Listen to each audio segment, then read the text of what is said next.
Today we're going to continue with learning target 3. I can perform operations expressed in scientific notation.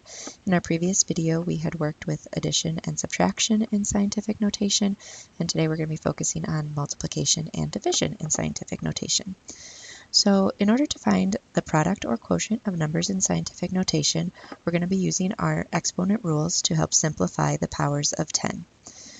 So whether we have the same or different magnitudes. So when we were adding and subtracting scientific notation, we had to make sure that the exponents were the same. But with division and multiplication, we do not need to do that since we have our exponent rules that help us solve. So when you are going to be performing either multiplication or division, you need to first multiply or divide the significant digits, and then you are going to add or subtract the exponents. And then lastly, if your solution is not in scientific notation anymore, you want to convert it back to proper form. So looking at our first example here, I see the two parentheses are next to each other, which means multiplication. So I'm going to take my coefficients, which is 7.2 times 1.6, and 7.2 times 1.6, use my calculator to calculate that, 7.2 times 1.6, and I get 11.52. I'm going to keep my times 10, and then my exponents, 23 and 3. Since it's multiplication, I'm going to add those. So I would get 11.52 times 10 to the 26th power. Now I should already recognize that 11.52 is not between 1 and 10. So that means I have to swing my decimal one place to the left so that I have a significant digit that is between 1 and 10.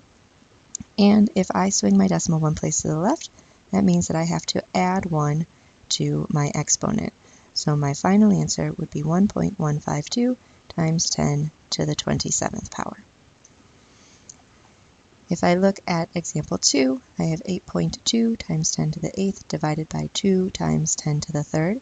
So the first thing I'm going to do is divide my significant digits. So 8.2 divided by 2 is 4.1.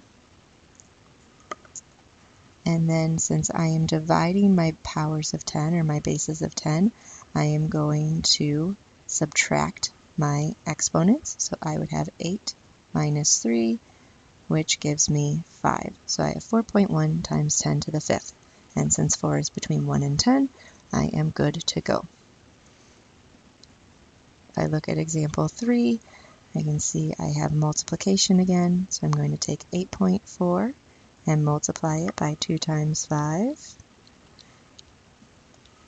times 2.5, and I get 21, and then times 10 to, my two exponents are 4 and negative 3. Since I am multiplying, I'm going to add those, so 4 plus negative 3, that's going to give me an answer of 1, an exponent of 1. Now, 21 is not between 1 and 10, so I have to take the decimal at the end of that number, swing it one place to the left. That would give me 2.1 times 10.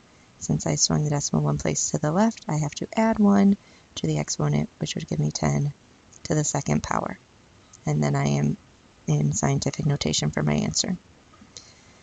And then number 4, I have 4.5 times 10 to the 10th divided by 1.5 times 10 to the 6th. I'm first going to divide my coefficients. 4.5 divided by 1.5 is 3 times 10. And then if I look at my exponents, 10 and 6, since I'm dividing, I'm going to subtract those. And that would give me 10 to the 4th power. So I have 3 times 10 to the 4th power.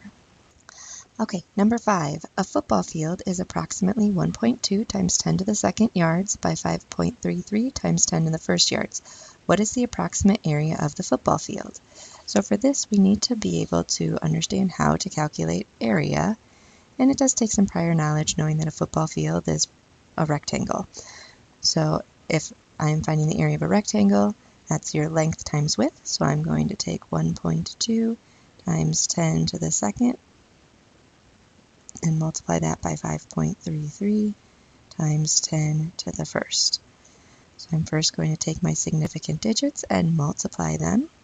1.2 times 5.33, that gives you 6.396 times 10. And if I look at my exponents, I have a 2 and a 1, so 2 plus 1 is equal to 3. So I have 6.396 times 10 to the third yards. And I could convert that to standard form. Since it's an exponent of 3, I would be swinging my decimal 3 places to the right, so that would be 6,396 yards long. Or, I'm sorry, yards squared, right, because we're talking about area. Okay, if we look at example 4 in example 6. In 2010, the world population was about 6.86 times 10 to the 9th. The population of the United States was about 3 times 10 to the 8th. About how many times larger is the world population than the population of the United States? Okay, so I'm going to take the population of the world, and I'm going to divide it by the size of the United States to get the how many times larger. So I'm first going to divide my coefficients, 6.86 divided by 3, and we get approximately 2.29, and I'm rounding that, times 10. My exponents are 9 and 8. If I subtract 9 minus 8, that gives me 1. So 2.29 times 10 to the first, which would be, if I convert that to standard form, move my decimal 1 place over, that would be about 22.9 or 23 times larger. Okay. For the next two examples, I want you to try them on your own, so pause the video and then we will check back in. You can check your work when you restart the video. So pause the video right now. Right now, guys. Pause the video right now. Okay, how did you do? So looking at your example number 7, hopefully you multiplied those two and you would have gotten 3 times 2.5 equals 7.5. And then when we add our exponents, it would be times 10 to the 6th, which is about 7,500,000 t-shirts. And then in number 8, if we are dividing our Lake Superior size with the size of Ontario, so 8 divided by 1.816 gives you about 4.41. That's rounded.